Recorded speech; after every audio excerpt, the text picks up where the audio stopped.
Hello guys welcome to my YouTube channel. आज चाहिँ म चाहिँ घरमा यत्तिकै बसेर बोर भइरहेको थिएँ। तरकारी बनाउँदा बनाउँदै हेर्नु न मलाई कस्तो त्यो कन्ट्रोभर्सी बुढाको अचारको भएर अनि म चाहिँ लागेँ म पनि अब बुढीको अचार अब मेरो बुढाको लागि बनाउनको लागि लागेँ।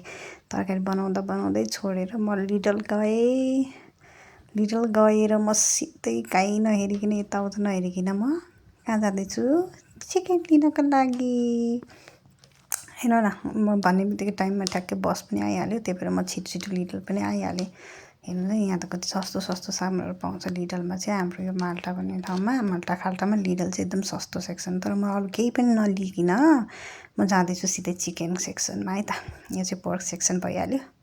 अब म यहाँ चिकन ब्रेस्ट हेर्दैछु। चिकन ब्रेस्ट पनि सस्तै रहेछ भन्नाले 8 युरो रहेछ यतिको होइन, 8 युरो समथिङ भनेको 9 युरोमै। अनि त्यसपछि म त चिकन मात्र लिएर भएन, अब आइसकेपछि त्यही त हो नि, एउटा चिकन विङ्स पनि मैले उठाइहालेँ होइन, उठाइहालेँ। अनि म हेर्दै हेर्दै हेर्दै हजुरहरूलाई अलिअलि सामानहरू देखाउँदै चिप्सहरू हेर्नु न कति ठुल्ठुलो प्याकेट छ नि यहाँनिर। अनि धेरै टिकटक हेर्दा हेर्दा हेर्दा यो बुढाको अचारको कन्ट्रोभर्सी सबले अचार बनाएको देखेर म पनि मेरो बुढालाई केही अचार खुवाउनु पऱ्यो भनेर गएको हो नि त। अनि आउँदा आउँदै मैले चाहिँ सेल्फ चेक इनमा गएँ। उतापट्टि धेरै लामो लाइन रहेछ कि दुईवटा आइटमको लागि किन लाइन बसिराख्नु पऱ्यो। म छिटै यता पेमेन्टमा आएँ। अनि यसरी हाम्रो चाहिँ आफै पेमेन्ट गरेर यसरी निक्लिन मिल्छ होइन।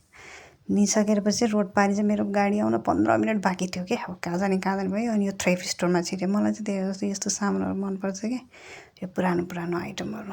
त्यही पनि त्यो हेर्दा हेर्दै गाडी आएर म घर आइहालेँ। चिकनलाई धोइ पखाली गरेर अब काट्दैछु हेर्नुहोस् है। तर आफूले जस्तो जस्तो मन लाग्छ त्यस्तो चाहिँ काट्यो हुन्छ। त्यस्तो मैले काटे जस्तो काट्नु मलाई चाहिँ अलिकति ठुल्ठुलो पिस मनपर्छ है।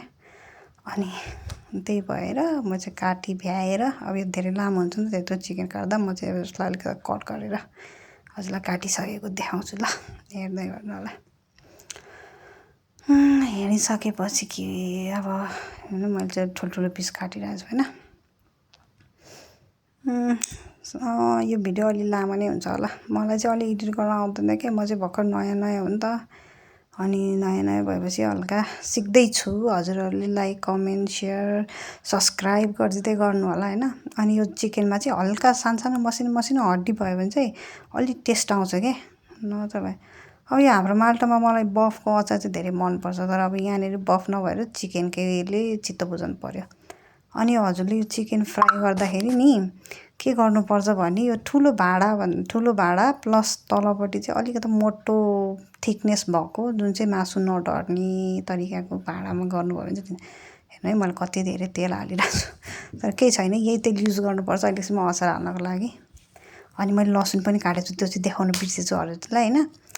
अब यो लसुन चाहिँ मैले अलरेडी काटेर राखिसकेको थिएँ हेर्नु न। अब तेल तात्तिसकेपछि म यो मासुलाई पनि 2 भाग गरेर नै फ्राई गर्छु होइन, किनभने अलिकति मजाले फ्राई हुन्छ नि त, धेरै खराउनु पनि पर्दैन। त ठिक्क हेर्दै गर्नु न है। अनि साँच्ची यो चिकनलाई चाहिँ मजाले फ्राई गर्दा गर्दै मैले चाहिँ हल्का नुन पनि हालेको छु क्या। नुन अहिले हालिदिन्छु किनभने त्यसमा चाहिँ भित्रसम्म नुन पस्छ। अनि नुन मजाले पसिसकेपछि त्यो पछि अचार ड्राई भए पनि भयो भने केही हुँदैन। किन म चाहिँ साँच्ची यो ड्राई अचार बनाउँदैछु है। मेरो बुढालाई चाहिँ धेरै त्यो मसाले भएको चाहिँ त्यति मन पर्दैन, ड्राई त्यो मासु जस्तो कुटुङ खान मनपर्छ क्या उहाँलाई चाहिँ। अनि त्यो भएको कारणले चाहिँ मैले त्यसरी बनाउँदैछु, हेर्दै जानु होला। भिडियो लामो भयो भनेर बिचमै नछोडिदिनु है होइन। अलि भर्खर आएकोलाई त्यस्तो लाइक सपोर्ट पनि गर्नु पऱ्यो नि त। अनि म चाहिँ त्यहाँबाट नुन निकालिरहेको छु क्या। तर मैले अघि नै भनिसकेँ भोइस ओभरमा चाहिँ होइन, अब फर्स्ट टाइम गर्दैछु नि त, त्यही भएको कारणले हो, ढिलो चाँडो भइरहन्छ। अनि मैले चाहिँ देखाउन खोजेको चाहिँ प्रपरली हजुरलाई कसरी फ्राई गर्ने के गर्ने भनेको तालमा मात्र हो। नत्र त यो कट गरेर नि हाल्न मिल्छ, तर म चाहिँ सिधै हाल्दैछु ल। फ्राई गरेपछि चाहिँ यत्तिको देखियो है, मैले चाहिँ अलिकति कट गरिहालेँ, अहिले सिक्दैछु नि त। अनि यत्तिको फ्राई भइसकेपछि चाहिँ म यसलाई निकाल्छु। धेरै खराएको पनि छैन, माथि चाहिँ अलिकति कच्राङ भित्र चाहिँ सफ्टवाला जस्तो टाइपकोमा। अनि अब म यसलाई निकाल्छु होइन।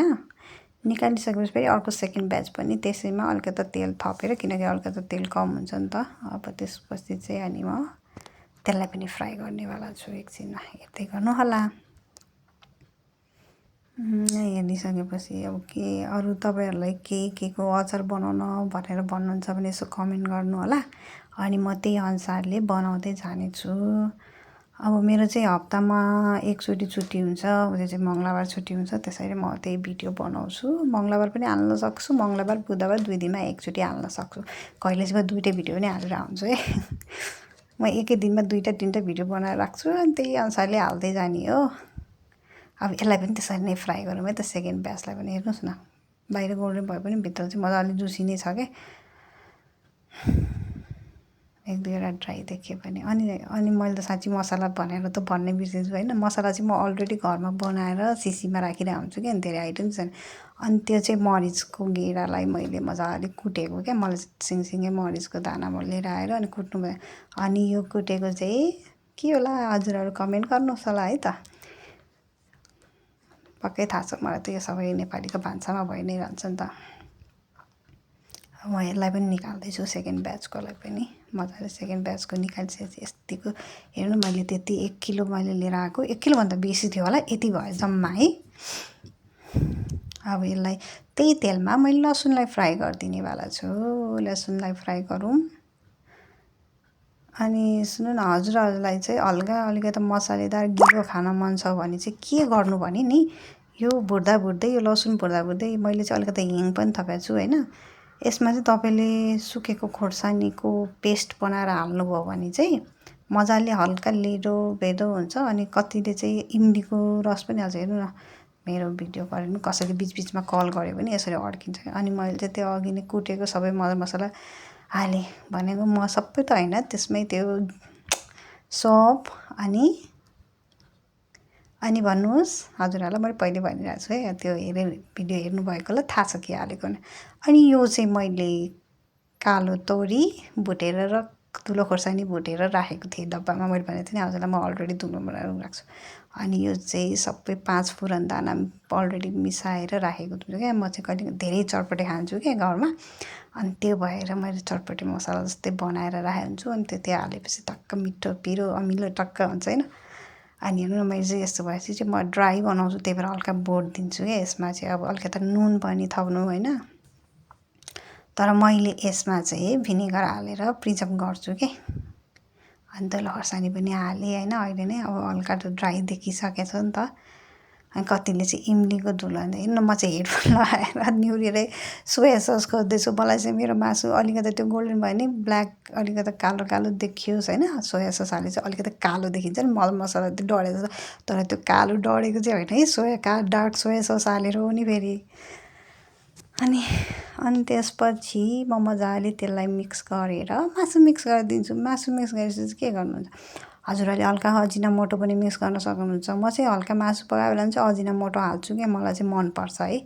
यदि तपाईँलाई मन पर्दैन र तपाईँहरू हेल्थ कन्सियस हुन्छन्, तर म सबैले भन्छ नि हेल्थ कन्सियस भएर अजिनामोटो खाँदिनँ, यो खाँदिनँ त्यो खाँदिनँ, तर त्यस्तो होइन। अजिनामोटो खाने मान्छेहरू पनि त्यत्रो वर्ष बाँचेको छ, हामी नखाँदा त के हो र होइन। त्यही भएर म चाहिँ थोरै एड गरिदिन्छु होइन। अनि नुनहरू मैले चाहिँ एड गरिरहेको छु। हेर्नु न, मेरो चाहिँ ड्राई भइसक्यो कि।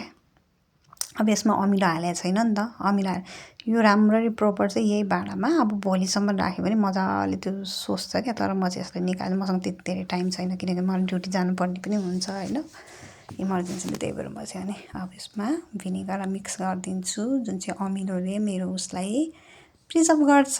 अब यसरी राख्नुभयो भने त मजाले हजुरले 2-3 महिना त खाए नि हुन्छ कट्र्याङ। मलाई चाहिँ यसरी मनपर्छ, चिउरासँग नि घरमा। म चाहिँ धेरै चिउरा लभर भएन, भुजासँग चाहिँ मलाई लास्टै मनपर्छ। ल आजको